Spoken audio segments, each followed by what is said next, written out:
A will reading turns into a war.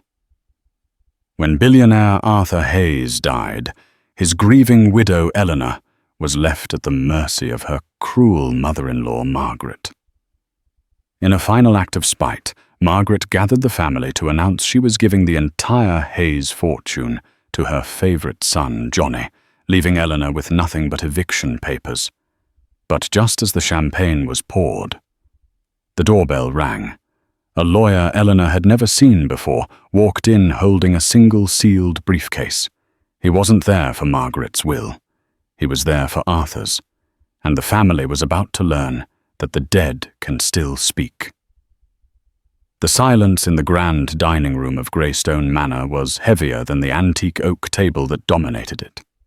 It was a suffocating silence, broken only by the sharp clink of Margaret Hayes's diamond ring against her porcelain teacup. Eleanor Hayes sat opposite her mother-in-law, her black mourning dress a stark contrast to the room's oppressive beige. It had been 3 days since her husband Arthur was buried. 3 days since the light of her life had been extinguished by a cruel, relentless illness. The grief was a physical weight pressing down on her chest until she felt she might shatter. But grief was a luxury Margaret Hayes did not permit. "You're still here, I see," Margaret said, her voice as thin and cold as a razor.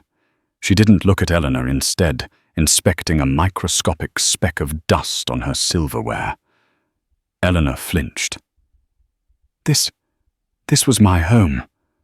Arthur's home. It was my son's home," Margaret corrected, finally lifting her icy blue eyes. "And I am the matriarch of this family. The estate naturally reverts to me." Beside Margaret, Johnny Hayes. Arthur's younger brother let out a bored sigh and polished his gold watch on his sleeve. "It's just logistics, Eleanor. Don't get emotional." Johnny was everything Arthur was not slick-shallow and possessing an arrogance that seemed to radiate from his expensive cologne. He had always looked at Eleanor with a mixture of disdain and a predatory hunger that made her skin crawl. While Arthur was building the company, Johnny was building his playboy reputation funded entirely by the family trust. "Arthur would have wanted me to be looked after," Eleanor said, her voice barely a whisper. She hated how weak she sounded. Margaret let out a dry, rattling laugh. "What Arthur wanted was to defy his family by marrying. Well, you," she gestured at Eleanor. "A woman with no name, no money. A glorified nursemaid who latched onto him when he was already sick." A spark of fire cut through Eleanor's grief. "I loved him.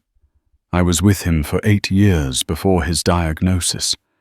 I loved him when he was strong, and I loved him when he was weak." "A convenient story," Johnny smirked, taking a grape from the fruit bowl. The timing was impeccable. This was the hell she had endured for a decade. When she met Arthur Hayes at a university fundraiser, he was charming, brilliant, and kind. He was the CEO of Hayes Manufacturing, a titan of industry, but he spoke to her with a genuine interest that disarmed her.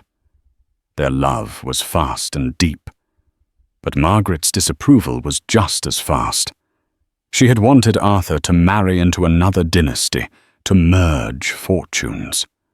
Eleanor, an orphan who had put herself through college on scholarships, was an insult.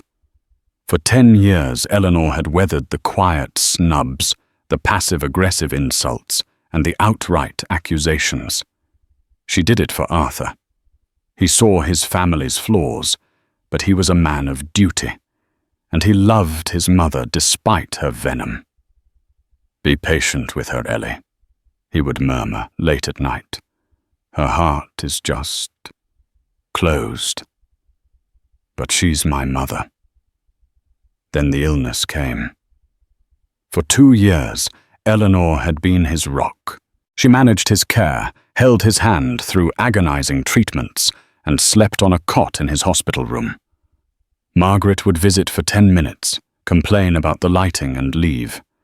Johnny only showed up when he needed Arthur to co-sign a loan. Now Arthur was gone, and Eleanor was left alone with the wolves. "We will be finalizing Arthur's affairs tomorrow morning," Margaret announced, standing up, the signal that the audience was over.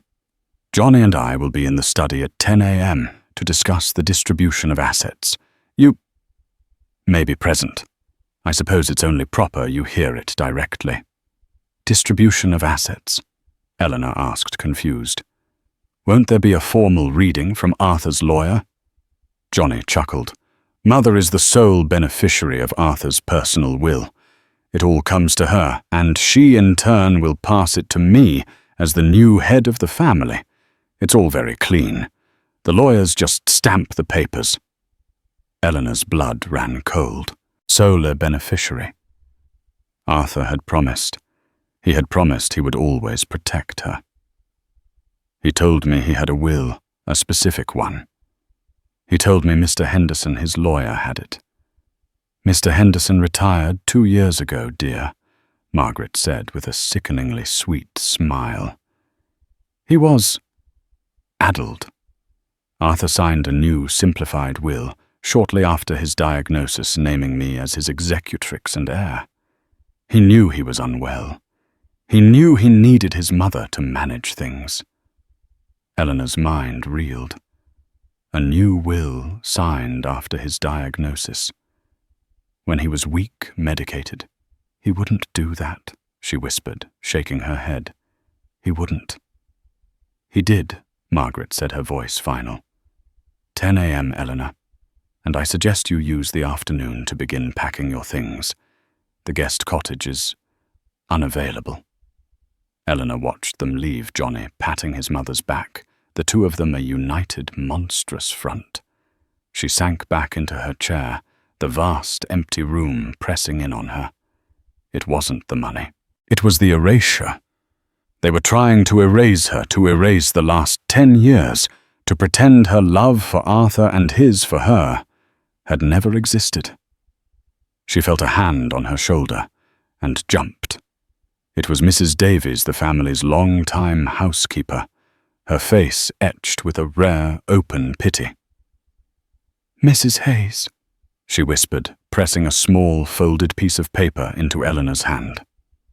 "Mr. Arthur, he was a good man. He was worried. He gave this to me a month ago. He said to give it to you if the wolves started circling." Eleanor's heart hammered. She unfolded the paper. It wasn't a letter. It was a business card. Gideon Blackwood. Blackwood and Associates, Estate Law and Fiduciary Services. "I don't understand," Eleanor said. "Mr. Arthur said, 'She won't know who he is, but he will know who she is.'" Mrs. Davies quoted, her eyes fearful but resolved. "He said, 'He has the real storm.'" Eleanor clutched the card. She didn't know what it meant, but it was the first flicker of hope in a sea of darkness. Arthur hadn't forgotten her. He had a plan. The study at Greystone Manor was Arthur's sanctuary. It was lined with floor-to-ceiling bookshelves, filled not just with leather-bound classics, but with texts on engineering, metallurgy, and modern business. His desk, a massive piece of mahogany, still had his favorite pen lying neatly on the blotter. This was the room where Margaret Hayes chose to execute her final crushing blow. Eleanor entered at 10 a.m. on the dot, clutching the business card for Gideon Blackwood in her pocket. She had tried calling the number all morning, but it went to a discreet voicemail. She hadn't left a message. What would she even say? Margaret and Johnny were already seated, a bottle of champagne chilling in a silver bucket beside them. "Ah, Eleanor." "Punctual," Margaret said, as if commenting on a servant. "Do sit." "No, not there." She gestured to a small, hard-backed chair in the corner, far from the desk, while she and Johnny occupied the plush leather armchairs. Eleanor sat her spine rigid. She would not cry. She would not give them the satisfaction. "Let's not drag this out," Johnny said, checking his watch again. "I have a lunch meeting at the Barclay." "Of course, dear," Margaret said. She opened a leather portfolio on the desk. "As I informed you, Arthur's last will and testament, certified and signed, leaves his entire personal estate, including his shares in Heir's manufacturing, to me. As his mother and the closest surviving blood relative besides Johnny, it is my right and my duty to take control." She slid a document across the desk. It looked official. It had Arthur's signature at the bottom, a slightly shaky, weakened version of his bold script. Eleanor's stomach twisted. Had they forced him as the new owner of the Heir's estate? Margaret continued, her voice dripping with magnanimity. "I have decided to honor what I believe Arthur would have wanted free from undue influence." She steepled her fingers. "To my son, Johnny Heir, who has stood by me and shown such a keen interest in the family business, I bequeath controlling interest and chairmanship of Heir's manufacturing, this house, and the entirety of the Heir portfolio. I know he will guide the legacy his father and brother built." Johnny beamed, leaning back and lacing his fingers behind his head. He looked like a king who had just ascended the throne. He raised an imaginary glass to his mother. "And to you, Eleanor." Margaret's gaze hardened. She reached into the portfolio and pulled out a single check. She slid it across the vast desk, where it stopped embarrassingly far from Eleanor's reach. "Arthur would not have wanted you to be destitute. He was too soft-hearted. I have arranged a one-time severance, a final payment for your services to my son over the last few years. I think you'll find $24,000 is more than generous." Eleanor stared at the check. $25,000. It was less than Margaret spent on the catering for her last garden party. It was a slap in the face. It was an insult to a decade of her life, to a marriage built on genuine love and partnership. Services. Eleanor's voice was dangerously quiet. "Of course," Margaret said, her smile not reaching her eyes. "You were his companion. It's only fair. Now, in exchange for this generosity, you will sign a full non-disclosure agreement regarding the Heir family, and vacate this house by 5 p.m. today. My lawyers have the paperwork ready." "You're evicting me," Eleanor stated, the numbness turning to a cold, hard rage. "It's not your home, dear," Johnny chimed in, finally standing. He walked over to the champagne bottle, his back to her. "It's my home now, and frankly your moping is dragging down the decor." He began to twist the wire on the cork. "He loved me," Eleanor said, her voice shaking, but gaining strength. "None of this. The house, the money. None of it matters. But he loved me, and you both hated him for it." He was confused. Margaret spat her mask of civility, dropping. "He was sick, and you were a vulture at his bedside, whispering poison in his ear. You thought you'd get it all, didn't you? You thought you'd steal my family's legacy. But blood is thicker than water, my dear. Blood always wins." "Indeed it does," Johnny said, aiming the bottle. "You won't get away with this," Eleanor whispered, standing up. "I don't know how, but you won't. Arthur was smarter than both of you. He was a better man than either of you could ever dream of being." "Is that so?" Johnny laughed. "Well, this better man left you with nothing but a cheap check." Pop. The cork shot out of the bottle, hitting the ceiling with a loud, celebratory thwack. Johnny began to pour the bubbling liquid into 2 flutes. "A toast, Mother," Johnny said, handing her a glass. "To the family. And to the future." "To the future," Margaret agreed, raising her glass. They both drank, their eyes on Eleanor, daring her to break. Eleanor looked from the insulting check to the smug, triumphant faces of the 2 people who had made her life and Arthur's a misery. She saw the shaky signature on the will. She thought of the business card in her pocket. He said, "He has the real storm." A strange, sudden calm settled over her. She turned without a word and walked out of the study, leaving the $25,000 check on the desk. "That's right, run away," Johnny called after her. "Don't forget to be out by 5. Eleanor walked down the long, marbled hallway. She didn't run. She walked with purpose. She was halfway to the front door when the chime rang. It was a deep, resonant sound, not the quick peal of a delivery. Mrs. Davies, who had been hovering nervously in the foyer, scurried to the door. Eleanor paused, her hand on the newel post. Mrs. Davies opened the massive oak door. Standing on the threshold was a man who seemed to suck all the light out of the foyer. He was tall, dressed in a perfectly tailored black suit that was severe, not fashionable.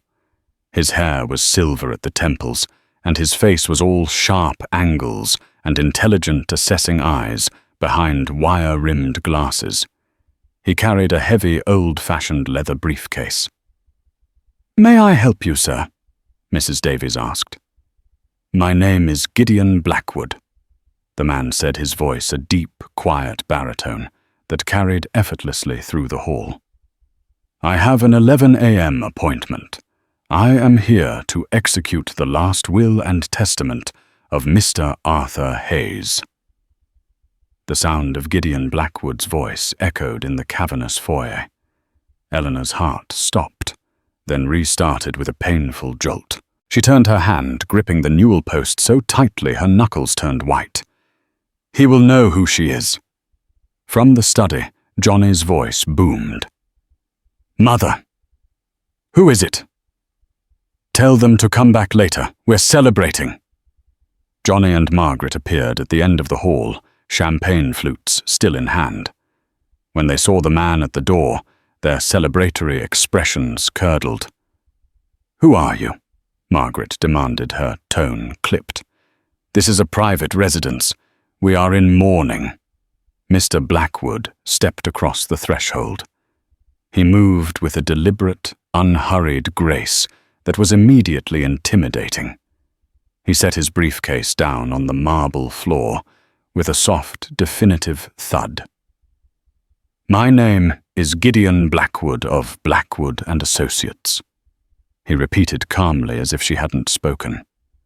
"I am the legal executor of the estate of Mr. Arthur Hayes. I am here for the official reading of his will." Johnny scoffed, striding forward. "You're a little late to the party, pal. The estate's been handled. Mother's the executor. It's done." Mr. Blackwood turned his piercing gaze on Johnny. He did not seem impressed. "You must be Johnny Hayes, and you—" He looked at Margaret. "Must be Mrs. Margaret Hayes." "I am," Margaret said, lifting her chin. "And as Johnny said, your services are not required. We have a certified will signed by my son, naming me as executor. Everything has been distributed." "Distributed?" Blackwood's eyebrow raised a fraction of an inch. "That is premature." He then looked past them, his eyes landing on Eleanor. For a moment, his severe expression softened by a minuscule, almost imperceptible degree. "And you are Miss Eleanor Hayes, Arthur's wife?" "I am," Eleanor said, finding her voice. "Good," Blackwood said, nodding. "Then we are all here. We shall proceed." He bent to pick up his briefcase. "You will do no such thing. Margaret shrieked, her composure finally cracking. "You are trespassing. I am ordering you to leave my house. With respect, Mrs. Hayes," Blackwood said, his voice dropping to an icy calm. "The ownership of this house is one of the primary matters to be settled by the will I am executing. Until that is done, you are not in a position to order anyone to leave." He turned to Mrs. Davies. "Would you be so kind as to show us to the study?" "Right this way, sir," Mrs. Davies said, looking almost gleeful. Blackwood began to walk down the hall. "Stop!" Johnny moved to block his path. "I don't know what kind of scam you're pulling, but I'm the new head of Hayes Manufacturing, and I'll have you disbarred. We have the real will." Blackwood stopped, turning to face Johnny fully. He was a few inches taller, and where Johnny was soft from a life of leisure, Blackwood looked like he was carved from stone. "What you have, Mr. Hayes," Blackwood said, "is a will signed by Arthur Hayes on April the 12th, correct?" Margaret and Johnny exchanged a shocked look. "How did you—" Margaret began. "It was a document I advised him to create," Blackwood said. "It was a decoy, designed for one purpose, to keep you both sated and to prevent you from pressuring a dying man, should you become suspicious." Eleanor gasped. "A decoy? Arthur, you magnificent man." That's absurd," Johnny sputtered. "It's notarized, it's legal." "Oh, it's quite legal," Blackwood agreed smoothly. "It legally bequeaths his personal effects, his watch collection, his books, his clothing, a portfolio of which I'm sure Mrs. Hayes is the proud new owner. However, it has no bearing, none whatsoever, on Hayes Manufacturing, this property, or the primary family trust. Those assets were not his to give in that document." "What are you talking about?" Margaret's face was turning a blotchy red. "He inherited everything from his father." "Incorrect," Blackwood said. "He inherited control of the company, but it was held in a complex trust, a trust that he was the sole arbiter of. This decoy will you hold is superseded by a second, far more comprehensive testamentary document. The true will. A will Mr. Hayes signed in my office just 8 weeks ago, with 2 independent witnesses and a full psychiatric evaluation to confirm his soundness of mind. He was, as he put it, preparing for the wolves." Blackwood looked pointedly at Johnny and Margaret. "Now," he said, "we will go to the study, or I can have you both removed for interfering with the lawful execution of a billionaire's estate. The choice is yours." Johnny looked ready to throw a punch, but Margaret, for the first time, looked afraid. She knew the law. She knew when she was beaten. "Fine," she hissed. "Read your little paper. It will say the same thing. Arthur loved me. He would never leave his family's legacy to an outsider." "We shall see," Mr. Blackwood said. He swept past them. Eleanor, her legs shaking, followed him. Mrs. Davies opened the study doors, and Blackwood walked to the head of the mahogany desk. He placed his briefcase on it and clicked open the 2 brass latches. The sound was as loud as a gunshot in the silent room. Margaret and Johnny stalked in after him, their faces masks of thunder. They took the leather armchairs again, trying to reclaim their power. Mr. Blackwood did not sit. He stood a figure of absolute authority. He looked at Eleanor, who was still hovering by the door. "Mrs. Hayes," he said gently, "please, sit." He gestured not to the small, hard chair in the corner, but to the high-backed, ornate leather chair behind the desk. Arthur's chair. Eleanor's breath hitched. Slowly she walked around the desk and sat down. It felt right. "Right," Blackwood said, pulling a thick, cream-colored, ribbon-bound document from his case. "Let us begin." Mr. Gideon Blackwood put on his glasses and unfurled the document. The air in the room was so thick with tension, Eleanor felt she could barely breathe. Johnny was tapping his foot at a frantic pace, and Margaret was sitting as still as a statue, her hands clenched into white-knuckled fists in her lap. "This is the last will and testament of Arthur Elias Hayes." Blackwood began, his voice formal and resonant. "Executed on September 14th of this year. All previous wills and codicils are hereby revoked." He looked up over his glasses. "That includes the document dated April 12th, which Mrs. Margaret Hayes currently holds. This document expressly revokes it." "Get on with it," Johnny snapped. "As you wish," Blackwood said. "I will skip the standard legal preamble and move to the bequests." He cleared his throat. "First, to several long-time employees of Hayes Manufacturing and the Greystone Manor household staff. To Mrs. Davies, for her years of loyal service and discretion, I bequeath the sum of £200,000 tax-free from the trust to ensure her comfortable retirement." Eleanor glanced at Mrs. Davies, who was standing by the door, and put a hand to her mouth, her eyes wide with tears. "To my mother, Margaret Hayes." Margaret sat bolt upright, her eyes gleaming with a greedy, desperate victory. "I bequeath a lifetime stipend of £5,000 per month, the same amount my father allocated to her, to continue for the rest of her natural life." The colour drained from Margaret's face. "5,000, that's my current allowance. That's nothing." "It is what Arthur's father deemed appropriate," Blackwood said coolly. "And it is what Arthur chose to continue. He also bequeaths to you the lifetime right to live in this house, Greystone Manor." Margaret let out a shaky breath of relief. "On the sole condition that the new owner of the property permits it." "New owner," Margaret and Johnny said in unison. Blackwood ignored them. "To my brother Johnny Hayes." Johnny leaned forward, his smugness returning. "Here we go. The main event.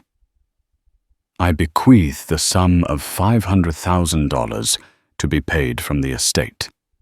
This sum is sufficient in my estimation for a man of his faculties to make a fresh start of his own, free from the burdens of a legacy he has never shown an interest in protecting." The room went utterly silent. Johnny's face went from smug to confused to finally a deep apoplectic purple. $500,000, oh, he whispered, his voice cracking. That's a tip. The company is worth billions." "He's joking. It's a joke." "I assure you Mr. Hayes was not joking," Blackwood said. "He also added a specific clause. Should my brother Johnny Hayes or my mother Margaret Hayes choose to formally contest this will in a court of law, their aforementioned bequests shall be immediately nullified, and they shall receive precisely nothing." It was a perfect trap. He gave them just enough to make them afraid to lose it, but not nearly enough to satisfy them. This is insane." Johnny was on his feet now. He was sick. He was manipulated. She... He pointed a shaking finger at Eleanor.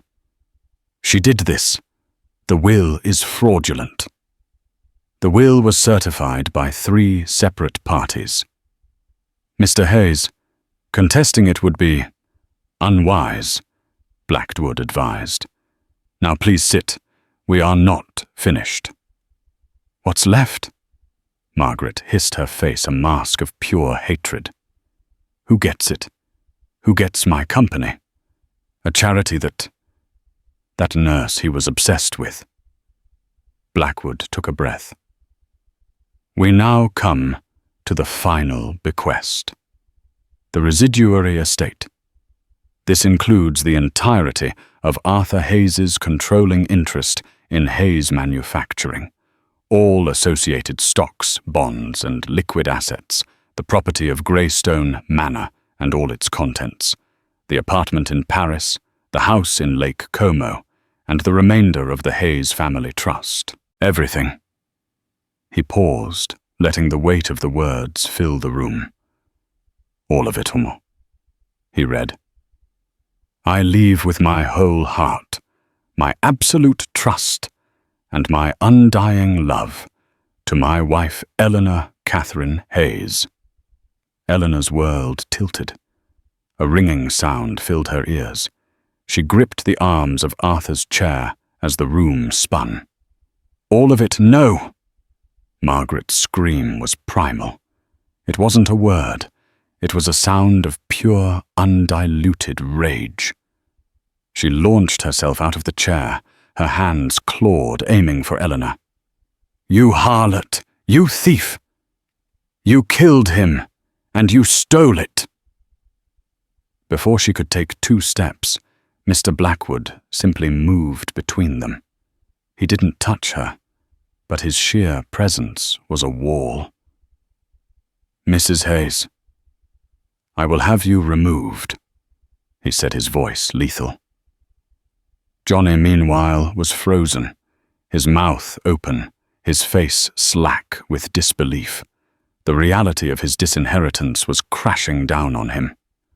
Majority shareholder, Eleanor whispered, staring at Blackwood.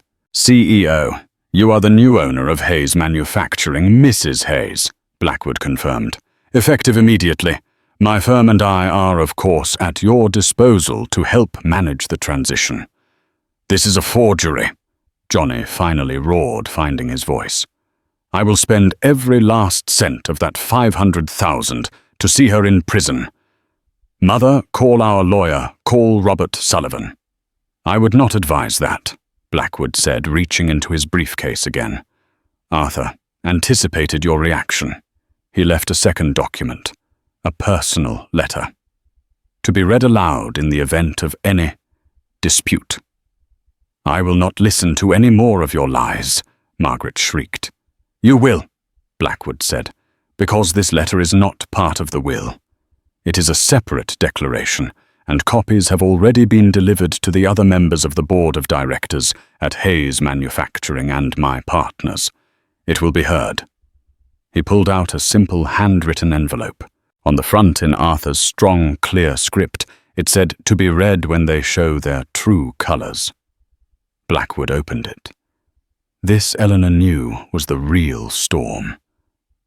Gideon Blackwood unfolded the letter. It was written on Arthur's personal stationery. Even from across the desk, Eleanor could see the familiar, bold strokes of his fountain pen.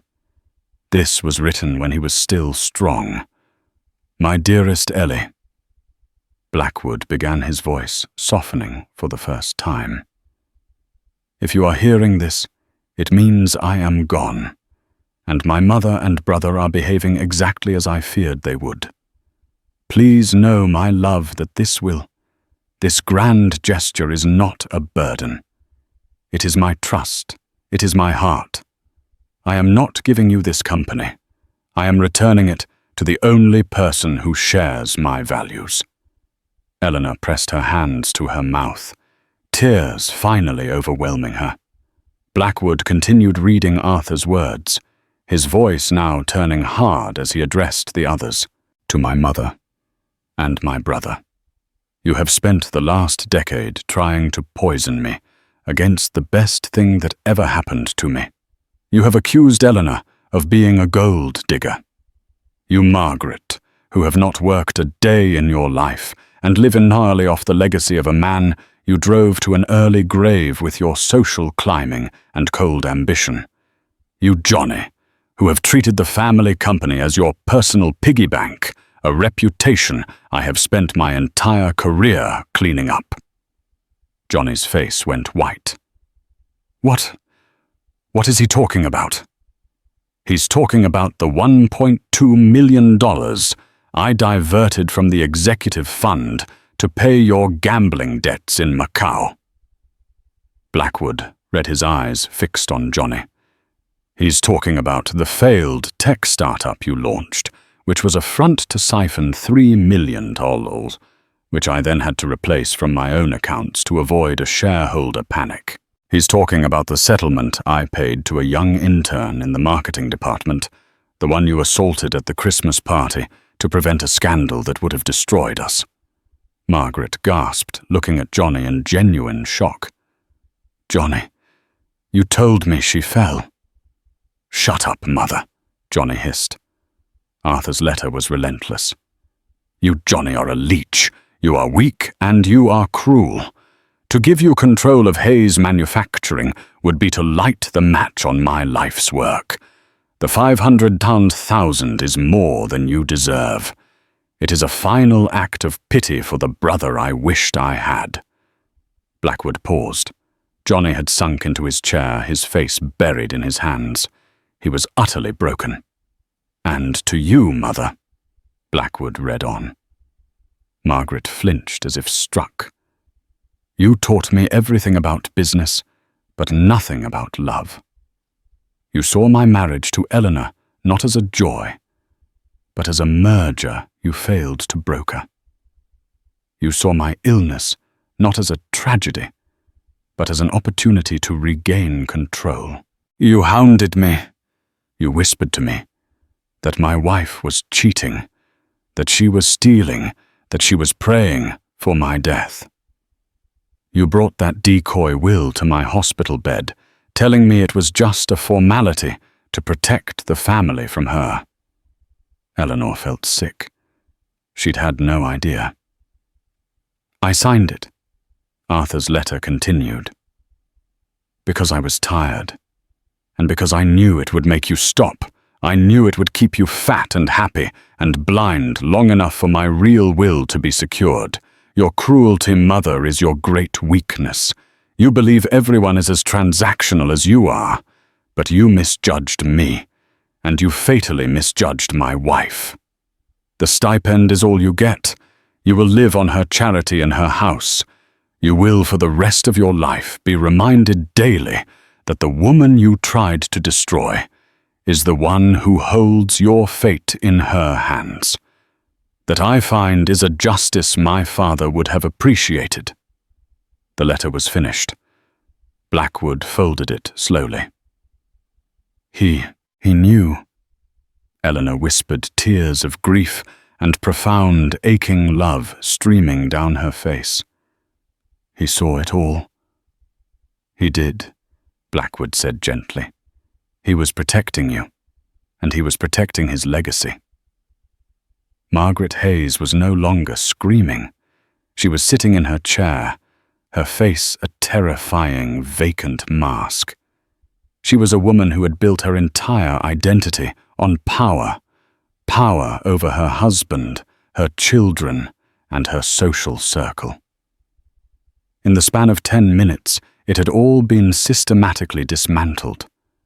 Johnny was a wreck sobbing into his hands, not tears of grief, but tears of a spoiled child who had just had his favorite toy and his entire future taken away. Now, Mr. Blackwood said, his voice all business again as he turned to Eleanor. Mrs. Hayes, we have much to discuss. The board has been notified of the transition. An emergency meeting is scheduled for tomorrow afternoon. They are anxious. Johnny and Margaret have spent the last 3 days telling everyone they were taking over. We have a significant amount of damage control to do. Eleanor looked at the letter. She looked at the wreckage of her in-laws. She looked at the chair she was sitting in.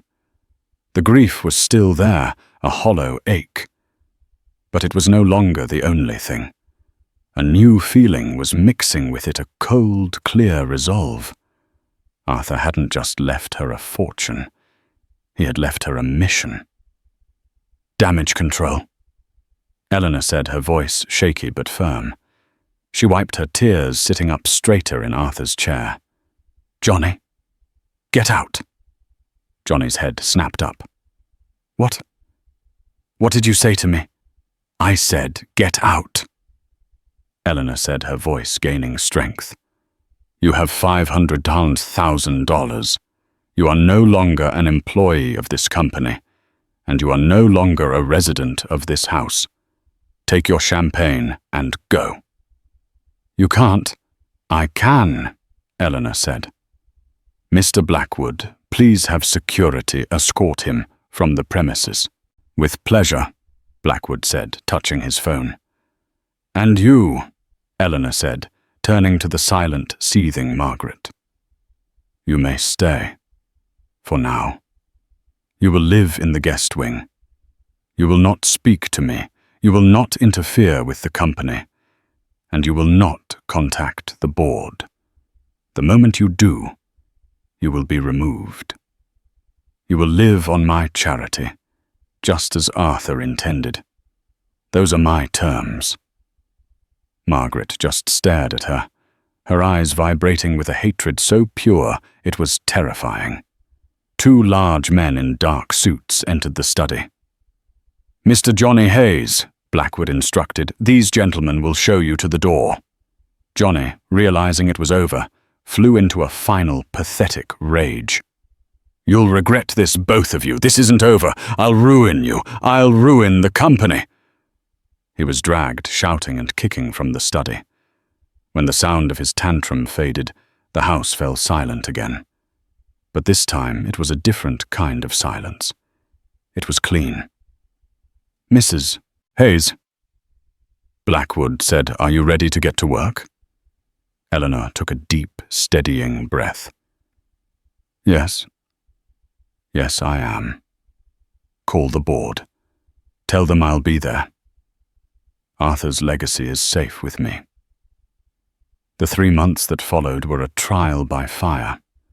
Eleanor learned very quickly that inheriting a billion-dollar company was not a victory. It was the start of a war. The board of directors at Hayes Manufacturing was comprised of old-world industry men. They had respected Arthur, but they looked at Eleanor as a temporary inconvenience. They were polite, of course, but their condescension was palpable. They called her Mrs. Hayes, with a tone that implied little lady. They assumed she would be a figurehead, that she would appoint a seasoned male CEO from their ranks and retreat to her mansion to grieve. They too misjudged her. Eleanor, with Gideon Blackwood as her permanent legal counsel, did not retreat. She moved into the CEO's office. She spent 18-hour days poring over every file, every financial report, every R&D project. She had spent a decade listening to Arthur talk about his work, his passions, his frustrations, his plans. She knew the company better than any of them realized. But there was a poison in the well. Johnny, though barred from the premises, was not idle. He used his $500,000 as a war chest, launching a vicious public smear campaign. He gave exclusive, tear-filled interviews to tabloid reporters, painting Eleanor as a black widow who had manipulated his sick, dying brother into signing away the family fortune. He fed them stories, all lies about her affairs, her lavish spending, which was non-existent, and her cruel treatment of his grieving elderly mother. Margaret, for her part, played the role of the tragic victim perfectly. She was a silent, black-clad figure living in the guest wing of her own home, a prisoner of her tyrannical daughter-in-law. She secretly met with the minority shareholders, whispering that Eleanor was unstable, inexperienced, and driving the company into the ground. Share prices began to wobble. The board grew more anxious. "They're planning a vote of no confidence," Gideon Blackwood told her one late night in the boardroom as they shared a container of cold takeout. "The quarterly report is next week. They're going to use the dip in stock, a dip they helped create by spreading rumors to oust you and install their own man, Robert Brown, as interim CEO. "They can't," Eleanor said, rubbing her temples. "My shares give me 51% control." "They can't oust you as owner," Gideon corrected. but they can vote to remove you as chairwoman and CEO. They can claim you are unfit to lead a danger to the company's financial health. If they do that, they can essentially freeze you out, relegate you to a silent partner while they run your company into the ground. Arthur's letter, the one about Johnny's embezzlement, is not provable without a deep audit, which they are blocking, Gideon said. They claim it was the ravings of a sick man, that you wrote the letter. Right now, it's your word against the narrative Johnny is painting. We need a smoking gun. Then I'll find one, Eleanor said. For the next week, she didn't go home. She slept on the sofa in her office. She, Gideon, and a small, trusted team of forensic accountants that Blackwood hired from an outside firm bypassed the board entirely. They dug into the company's servers, pulling financials from the last 5 years. They worked backwards from the failed tech startup Arthur had mentioned in his letter. At 3:00 a.m., on the day before the shareholder meeting, Eleanor found it. "Gideon," she whispered, her voice hoarse. "Look at this." It wasn't just a simple siphoning of $3 million. It was a complex web of shell corporations.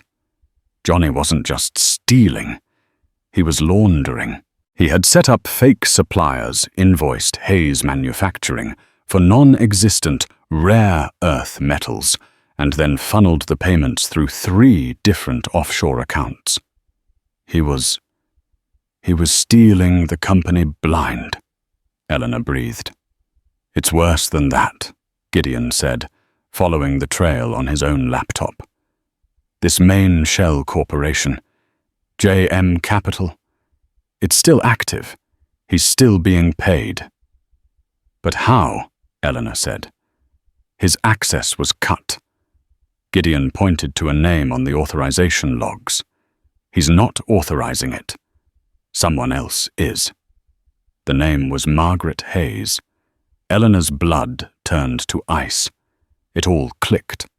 Margaret wasn't just a co-conspirator in the cover-up. She was an active participant. Johnny was the greedy, reckless one, but Margaret was the smart, cold, calculating one. She had been helping her favored son bleed the company dry for years. Arthur must have found out, which is what led to the new will. But he died before he could root out the full extent of the cancer. They had been partners, stealing from their own family. "This," Gideon said, a grim satisfaction on his face, "is not a smoking gun. This is a nuclear bomb. The shareholders' meeting is at 10 a.m. This changes the entire agenda." Eleanor looked at the spreadsheet at the proof of betrayal. She thought of Arthur working himself to the bone, trying to build a legacy while his own mother and brother were tearing it apart from the inside. "Get me Robert Brown on the phone," Eleanor said. "The interim CEO candidate. Wake him up, and get me the SEC, and then call the police." The boardroom at Heir Manufacturing was a cathedral of glass and steel, perched 40 stories above the city. It was designed to intimidate, and today it served its purpose. The long, reflective black granite table was filled.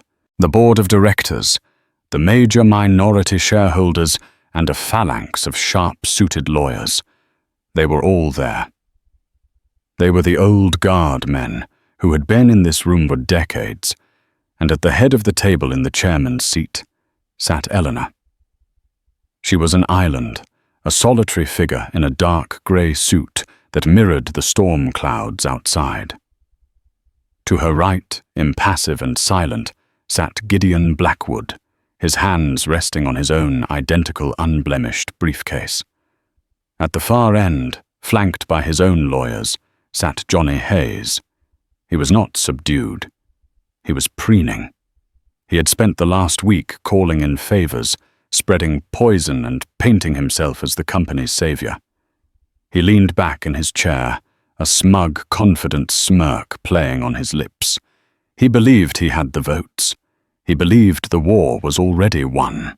Robert Brown, the silver-haired director Johnny had tapped to be his interim CEO, stood up to begin the meeting. "We are here today," Brown began, his voice smooth and practiced, "to discuss a grave matter, the stability and future leadership of Heir's manufacturing. Since the tragic and, I must say, unsettling passing of Arthur Hayes, our stock has seen a 15% drop. The market is nervous. The market, ladies and gentlemen, requires a steady hand. Someone with a deep generational understanding of this company." He gave a sympathetic, patronizing glance toward Eleanor. "No disrespect intended to Mrs. Hayes, whose grief we all profoundly understand. But this is a multi-billion-dollar corporation, not a parlor room. We need leadership, not sentiment." A murmur of agreement rippled around the table. Johnny decided it was his moment. He stood up, placing his palms on the table. "My friends, my colleagues, Robert is right. What we have here is a crisis. My father and my brother, God rest his soul, built an empire. And in 3 short months we are watching it wobble. Why? Because it is being run by a housewife." Another louder murmur. "She has no experience." Johnny's voice rose, filled with false passion. "She's emotional. She's locked out my grieving, elderly mother. She has no idea how to run a company of this magnitude, and she is running my family's legacy into the ground. We are here to vote, to save this company, to save ourselves.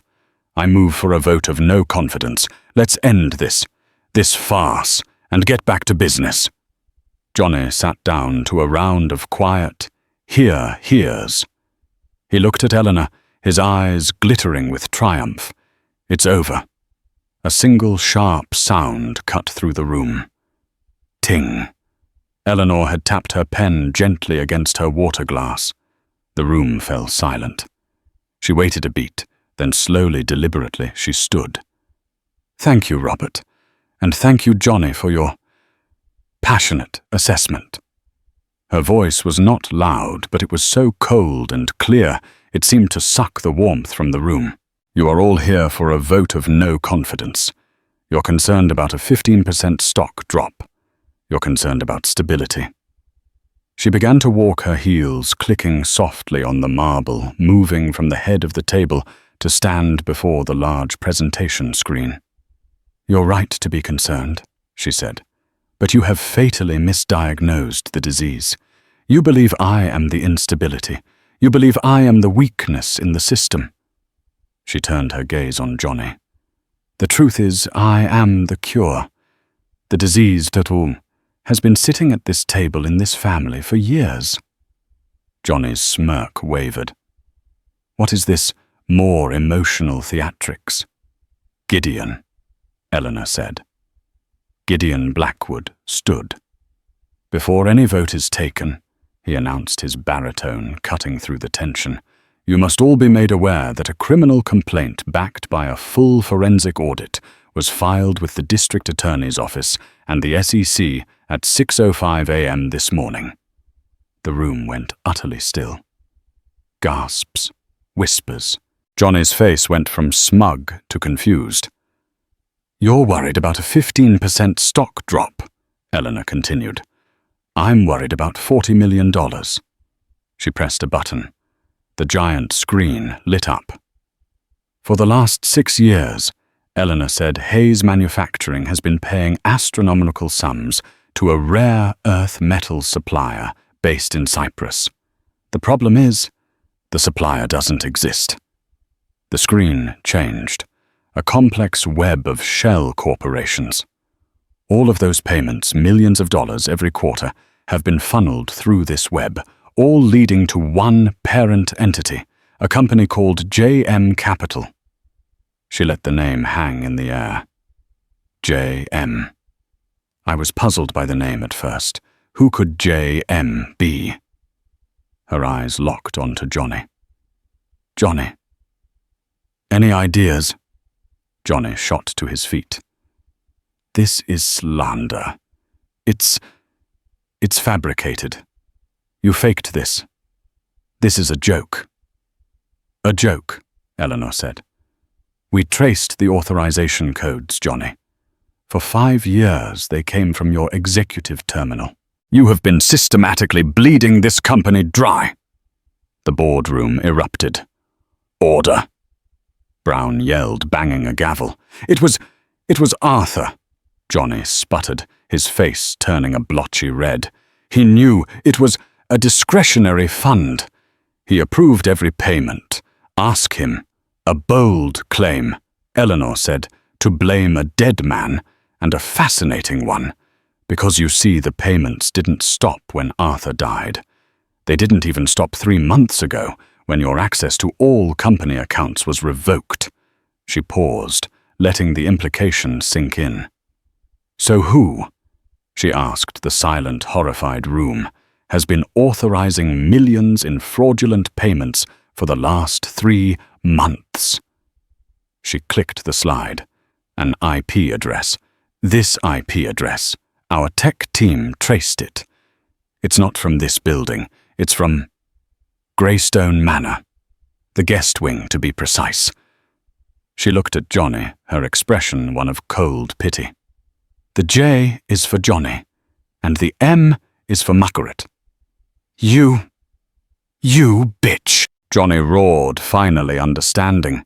A bitch who does her homework, Eleanor countered, because where did that $40 million go? It wasn't just sitting in an account. You were moving it, preparing for a new life, preparing to flee after you and your mother looted the company and let it burn.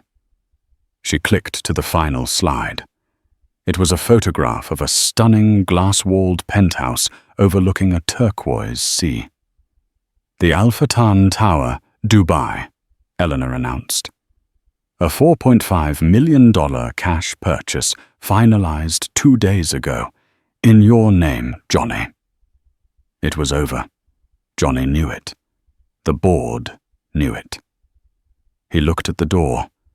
He was trapped. At that exact second, the heavy boardroom doors were flung open, crashing against the walls. "Don't move," a voice boomed. 2 detectives in suits, flanked by 4 uniformed officers, flooded the room. The board members screamed. "Johnny Hayes," one detective barked. Johnny was a cornered animal. "You can't. I am a Hayes." "You are under arrest," the detective said, moving forward, for conspiracy wire fraud and embezzlement. Seeing his entire life, the money, the power, the Dubai penthouse evaporate, Johnny snapped. All his arrogance, all his slick charm vanished, replaced by a primal, pathetic rage. "You!" he roared. "You did this!" He lunged, not at the police but at Eleanor. He grabbed the heavy glass water pitcher from the table and raised it high, intent on smashing it over her head. He never made it. Gideon Blackwood, who had been standing silent, moved with a speed that defied his quiet, lawyerly appearance. He didn't just block the blow. He pivoted, seizing Johnny's wrist, using his own forward momentum against him, and drove him face first down onto the black granite table. The crack of Johnny's nose breaking, followed by the shattering of the pitcher, was sickeningly loud. Johnny howled a wet, agonizing sound, blood pouring from his face onto the scattered stock reports. "Get off me. Get off me. You don't know who I am." The police swarmed, yanking his arms behind his back, cuffing him as he sobbed and bled. "It wasn't just me," he screamed, his voice muffled by the table. "It was her. She made me. She planned it all. Mother, tell them she's the smart one. She's the one you want." He pointed a bloody, cuffed hand toward the open doorway. And as if summoned, Margaret Hayes appeared. She wasn't in cuffs. Not yet. She was flanked by 2 other detectives, but she hadn't been arrested. She had been summoned by Johnny. He had told her to arrive at 11 a.m. for his victory celebration. She had walked right into the trap. She stopped dead on the threshold. Her eyes took in the scene, the shattered glass, the police, the terrified board. And finally her son, her golden boy, bloody, defeated, and in handcuffs being hauled to his feet. Her face, a perfect mask of aristocratic confidence, collapsed. Margaret Hayes, the detective at her side, said, his voice gentle but firm. "You are also under arrest for conspiracy to commit fraud." Margaret's head snapped toward Eleanor. The hatred in her eyes was so pure, so toxic, it was terrifying. It was the look of a queen who had been checkmated by a pawn. She didn't scream. She didn't fight. She just stared, her entire world, her dynasty crumbling to dust at the hands of the nursemaid she had tried to destroy. Eleanor stood tall, watching as the mother and son were led away, Johnny still screaming and blaming everyone but himself. Margaret finally deathly silent, the silence of absolute, irreversible defeat. The room was a wreck. Water blood and shattered glass littered the floor. The board members were pale, stunned, and staring at Eleanor as if seeing her for the first time. Eleanor calmly walked back to the head of the table. She sat down in Arthur's chair. She folded her hands. "Well," she said, her voice echoing in the shocked silence, "it appears the position of interim CEO is no longer being contested." She looked directly at a palm trembling Robert Brown. "Robert, be a dear and find someone to clean this up." She straightened her suit jacket, not a speck of dust on her. "Now," Eleanor Hayes said, the new and undisputed head of the company. "As I was saying, shall we discuss the real quarterly projections?